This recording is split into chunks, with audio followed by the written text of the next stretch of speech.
Narito tayo ngayon upang matunghayan ang nagiinit, nagbabaga at talaga namang usap-usapan at nagtitrending na latest issue ni Ate Erica. Sa pagpapatuloy ng ating istorya ay narito nga muli si Kalingap Val upang pag-usapan at upang maresolba ang problema ni Ate Erica sa pagitan ng kanyang lolo at ng mga pamilya na naiwan nila pagkatapos nilang magkaroon ng bahay at pera ng kanyang kapatid na si Sheila May. Dito nga sa pinapakinggan ni Kalingap Val ay sinabi na talaga mapapatunayan na sinungaling si Ate Sheila May at si Ate Erica. Ano kaya ang gawin ko dito? May mga matching. Unggoy. Batuhin yung unggoy, batuhin niyo po yung unggoy. Batuhin yung unggoy. Nakuha ng mangga yan. Mangga. Babatuhin ka rin yan. Ilang matilong matching mga Kalingap pa.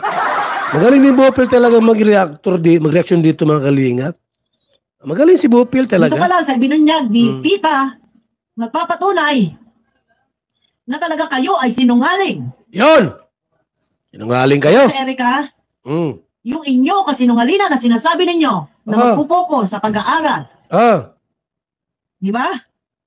Gaano kasinungaling at idinamay pa si Lolo. Sus! At sabi nga daw, ay ni Lola ay focus muna sa pag-aaral. Pero sabi nga ni Tita, alam nila na lahat ng iyan ay kasinungalingan na kahit sila binabatikos inuusig, kinukutsa ay nilulunok ang lahat dahil pamangkin nila si Erica at si May. Naintindihan si Tita dahil kumbaga pinagtatakpan dahil kadugo pa rin.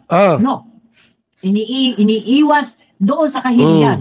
Dahil minsan nga, meron sinasabing ang kasinungalingan ang magpapalaya sa sarili pero walang lihim na hindi nabubulgar. Yan, okay. Talagang iniadya ng Panginoon na kayo ay masilaw sa sponsor, sa pangako, sa pera. Uptick to, alam mo Kalingap, itong si Bopil, uptick to kayo.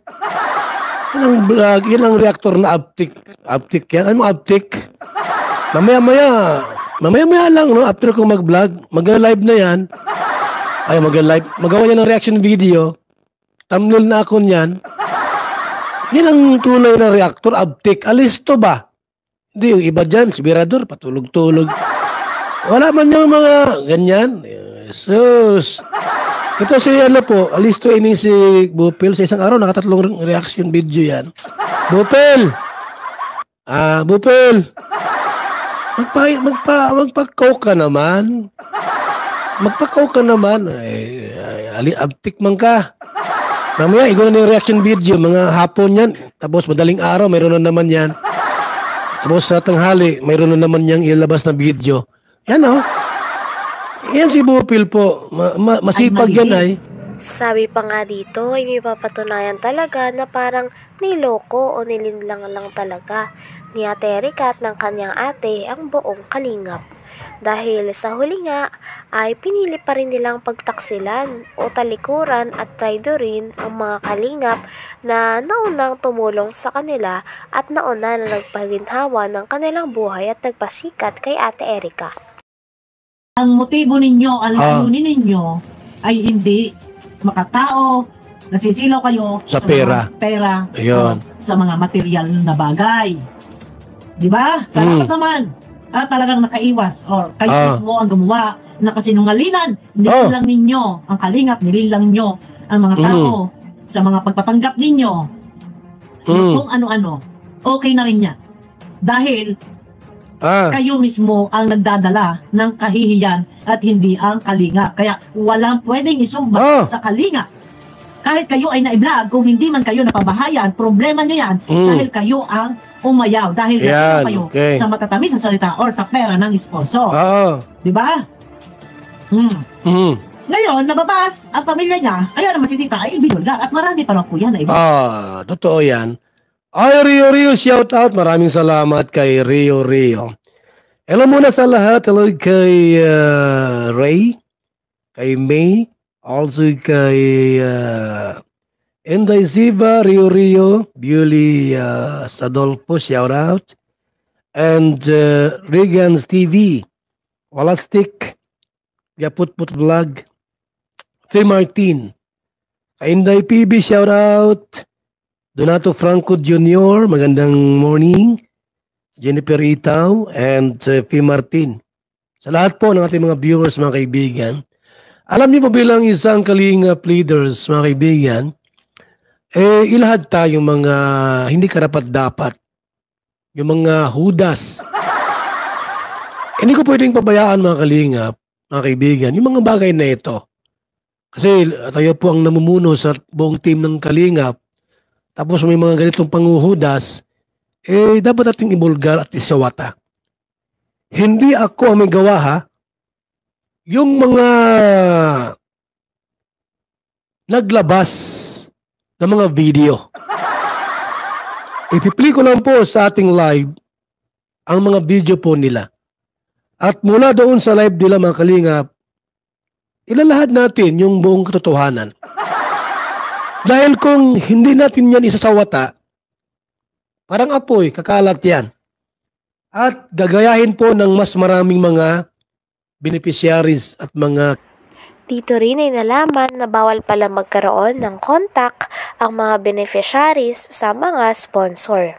Kailangan pala kapag parte ka at tinutulungan ka ng Kalingap ay ang sponsor lalapit muna sa Kalingap at ang Kalingap ang magbibigay ng tulong sa mga beneficiaries.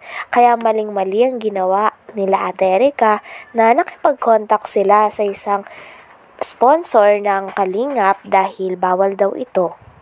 Dito nga ay sinabi ni Kalingap Val ang mali ni Ate Erica at ng kanyang pamilya. Hindi ako ang may gawa, ha?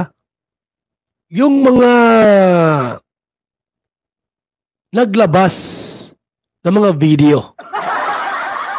Ipipli ko lang po sa ating live ang mga video po nila. At mula doon sa live nila, mga Kalingap, ilalahad natin yung buong katotohanan. Dahil kung hindi natin yan isasawata, parang apoy, kakalat yan. At gagayahin po ng mas maraming mga beneficiaries at mga Kalingap angels. Gagayahin nila. Halimbawa, pinabayaan mo si Erica. May iba kayong iba dyan, gagayahin nila. Magpawakwak din sila. Direktang makipag-ugnayan sa sponsor. Bawal po yan. Bawal na bawal po yan. Sa guidelines, rules ng Kalingap. Bakit po? Sapagkat kung hindi dahil sa Kalingap, hindi ka makikilala. Ngayon, mag-bypass ka. Tulad niyan, ining kay Reyna. Anong ginawa ni Vincent Calyada? Bypassing.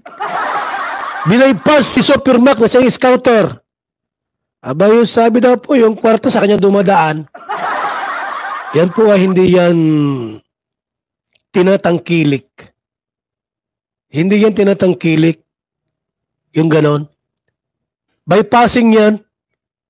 Dapat yun, tinanggal na yan inaanak pa natin yan. Pero bigyan ito ng chance, mga kaibigan. Baka magbago pa ito. Bawal pong tumanggap ng kwarta mula sa sponsors kung hindi ka ang scouter. Dapat ikaw ang scouter dyan. Nangangalaga. Ba'y tumatanggap ng kwarta? Hinayaan ko lang at inaanak ta. Ninang! Ninang! Ninang. Pero bigyan tayo ng chance, mga kaibigan, no? Baka din na niya ulitin. Pati yung lote daw, doon daw galing. Doon daw po yun sa kanila yung lote. Sa part 3 po ng Rina natin, mga kaibigan, pag-usapan po natin yan. Salamat po sa ating lahat. Babay muna pang samantala. Mabuhay. God bless po, mga Kalingap. 1 hour na ako. Thank you so much. Hanggang dito na lamang muna ang ating nag-iinit, nagbabaga, pinag-uusapan at talaga ng mga nagtitrending na latest issue ni Ate Erica. Maraming salamat sa inyong panunood. Hanggang sa muli. Bye!